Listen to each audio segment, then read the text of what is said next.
Hey guys, so today what I'm going to be talking about for my presentation is going to be what is appropriate content in redemptive storytelling. Now there's a few different key words in there that I'm going to try and break down as I go, and we'll just kind of go from there. By the end of it, I'm going to share my opinion, but there's two different sides for the most part. There's not a lot of in between, but obviously that's a possibility. And I really kind of want to get your brains working, see what your opinions are, and I love to hear from you guys when you comment after this. I think it's a very important subject to talk about, especially as ministry majors and people who are going into ministry in their different fields, who want to raise kids, who want to minister to other people, who want to shepherd people as pastors. I think it's very important to have a good concept and opinion on this subject, so you can help lead people well, whether that's just sharing your opinion or leading yourself and your family well as well. So what is appropriate content in redemptive storytelling? So first of all, I'm going to focus on what is redemptive. Redemptive, according to Google, is the acting to save someone from error or evil. So people could argue, well, isn't Rapunzel that because the prince saves her? Well, that's for you to decide. But it's basically saying there's a recognition that something is wrong and needs to be redeemed, needs to be fixed, needs to go back to the way it should be. Kind of like we're talking about in class multiple times, that shalom, the way it's supposed to be. So something is clearly recognized as wrong and needs to return to that, be redeemed. And so I want to focus again, I know creative wasn't part of the word, or part of the original question, but I want to focus on this for a minute, and you'll see why. What are creative ways to tell a story? We are all in this class to see what are ways that we worship God. There's a lot of different ways. It could be in our day-to-day job that we have as an accountant. It could be painting a picture. It could be all of these different things. And so as far as telling a story, it's the same thing. There's so many ways to tell a story. You could do movies, music, poetry, sculptures, dancing, paintings, photography, rapping. I know might be a little touchy subject, but there's a lot of different ways to creatively tell a story. So then how do we use these to tell a redemptive story?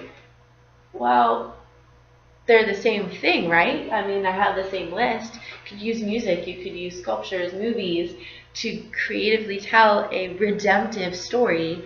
And I just think this is so important to focus on, is because there's two different ways you can go with it.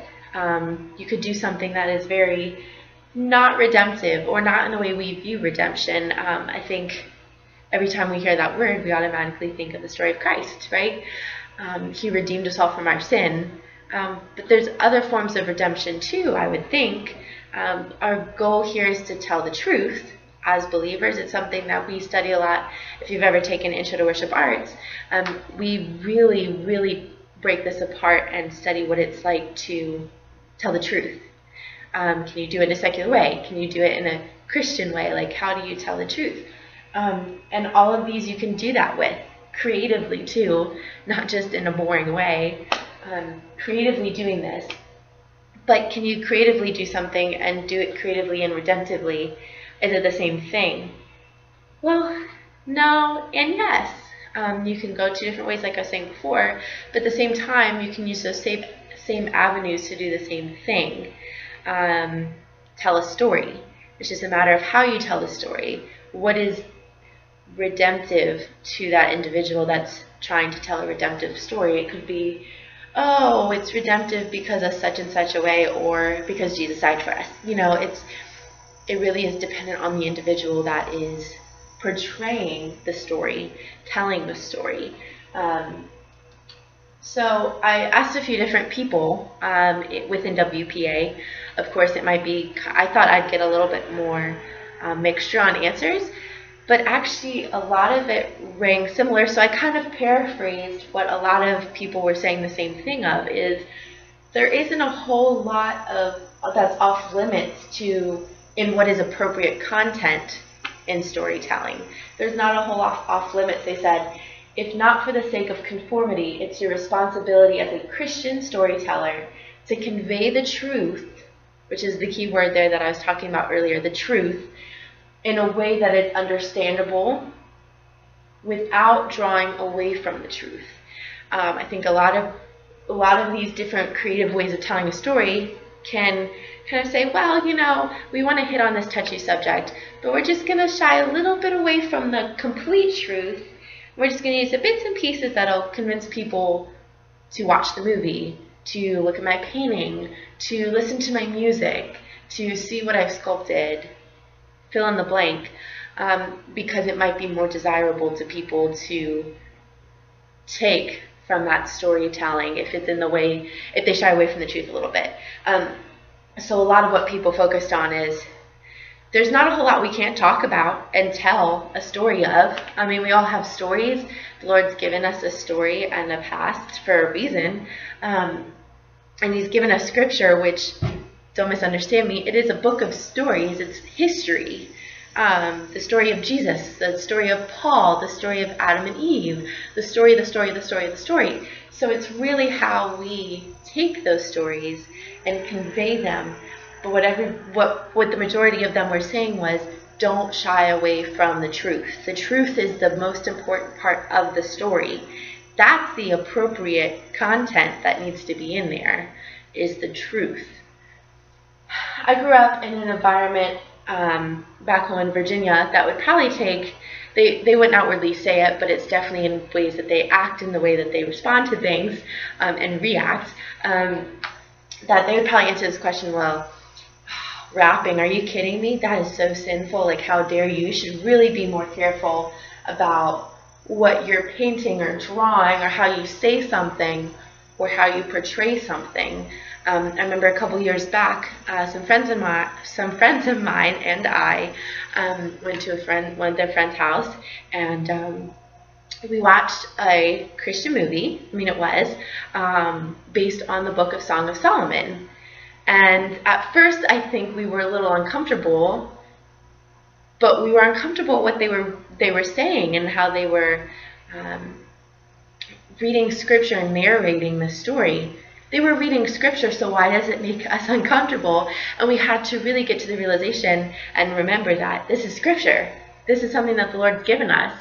It's truth. It's full truth throughout the story, and that's what they're portraying in that movie is the story of Song of Solomon. All of it, the whole truth. I think throughout the whole movie they covered every single verse. I think it's kind of like a timeline. Basically, they formed the movie to match the verses. It wasn't they're just going to pick the verses to match what they want the movie to be, because they wanted it to be fully encompassing the whole truth, not just picking and choosing.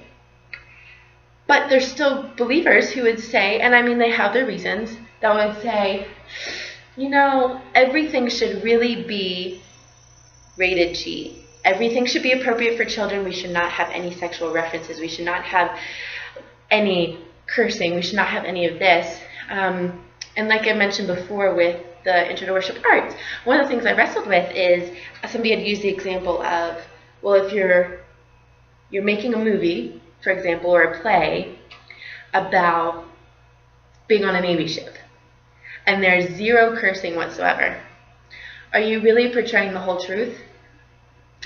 A lot of my family is actually in the military, and the whole phrase about talk like a sailor kind of thing, it's true because it's real, it's the truth.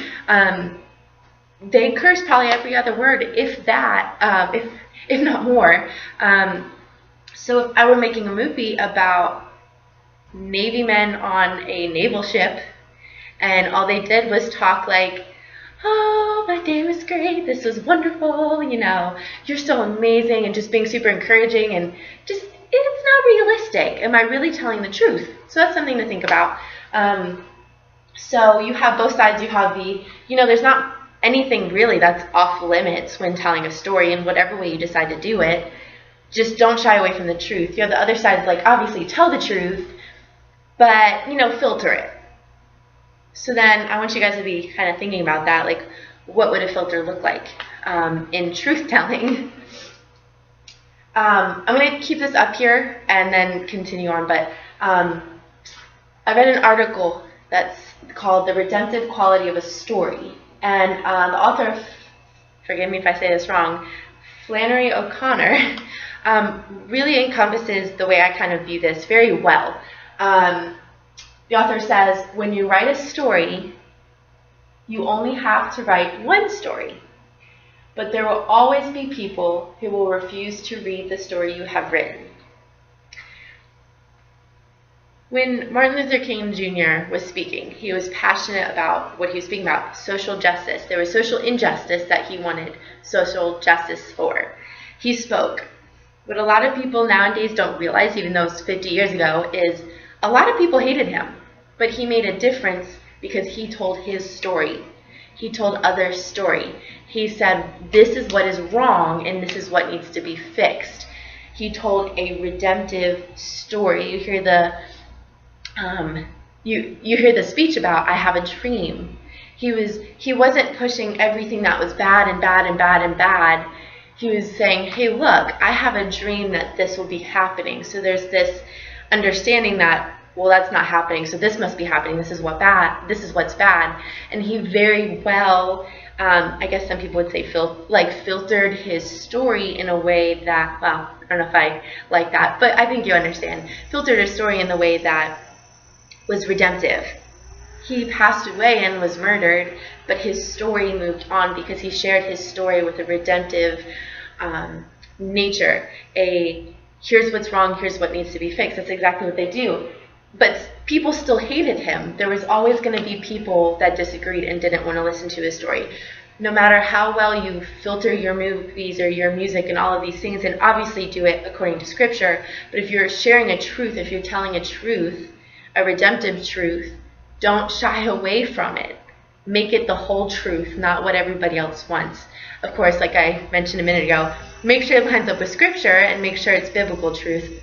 But everybody has a different story. Some have content that other people don't want to hear, and so use your judgment and wisdom. But truth is truth, and it needs to be shared in the whole context.